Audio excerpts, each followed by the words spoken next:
जो लोग पाप को कुछ नहीं समझते ना, मैं उनको बताता हूं कि ये कितना बड़ा असर डालता है एक देश के ऊपर, एक व्यक्ति के ऊपर। यीशु मसीह के जन्म से 700 साल पहले की ये बात है और ये शुरू होती है दाऊद से। जब दाऊद ने पाप किया तो उसको परमेश्वर ने एक श्राप दिया था कि मैंने माफ तेरे को कर दिया, तूने गलती की, मैंने माफ किया, पर तेरे घर से तलवार नहीं हटेगी।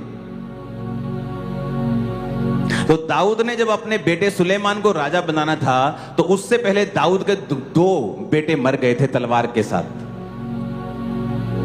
अगर आप ध्यान से देखेंगे तो एक पहले और एक बाद में, एक दाऊद का विद्रोही था और एक सुलेमान का, और दोनों मर गए थे। अगर आप हिस्ट्री की बुक्स पढ़ेंगे और आप अगर राजा की पुस्तक पढ़ेंगे पुराने नियम में, उसका 17, 18, 19 पढ़ेंगे अगर आप, तो आपको एक थोड़ी सी हिस्ट्री आपको बाइबल में मिलेगी उसकी, और उसको आपको मैच करना पड़ेगा दूसरी बुक्स में जाके कि हुआ क्या था।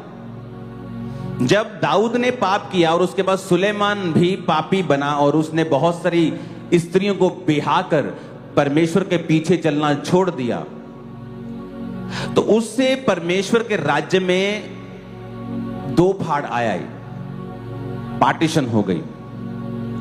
जब जब आप परमेश्वर में पवित्रताई में चलते हैं, आप बढ़ते हैं, और जब जब आप पवित्रताई को कम करते हैं, परमेश्वर आपको कम कर देते हैं। तो उस समय जो राज्य था, परमेश्वर के पाप के सामने पाप करने के कारण उस राज्य में फूट पड़ गई, क्योंकि जब असीरिया के राजा ने उन पे अटैक किया तो जो सामरिया था वो अलग हो गया, और यहूदिया और जो ऊपर गलील का राज्य था ये अलग था।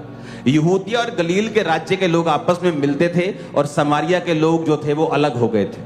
कारण अगर आप पीछे ढूंढने जाएंगे, ये तो यीशु मसीह के समय की बात है, 2000 साल पहले की, लेकिन ऐसा हुआ क्यों कि समारिया के लोगों से यहूदी लोग अपना कोई भी नाता नहीं रखते थे। इसलिए प्रभु यीशु मसीह ने जब कहा था मुझे पानी पिला, तो वो कहती थी तू यहूदी होकर मुझसे पानी क्यों मांगता है, क्योंकि यहूदी लोग हमारे साथ कुछ भी व्यवहार नहीं रखते, वो हमसे नफरत करते हैं।